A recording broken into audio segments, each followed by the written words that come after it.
আজকে এত গরম লাগছে আর পারছি না, বাধ্য হয়ে ঘরে চলে আসলাম খাবার নিয়ে।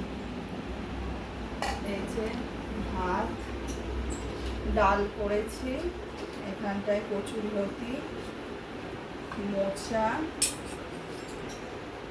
মোচা করেছি, আর এই যে এখানটায় স্যালাড কেটে নিয়ে এসছি, একটু লেবু, শসা।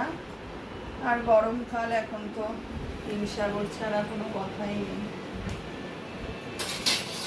হিমসাগর না হলে জমবে না গরমকাল, হিমসাগর না হলে গরমটা জমবে না।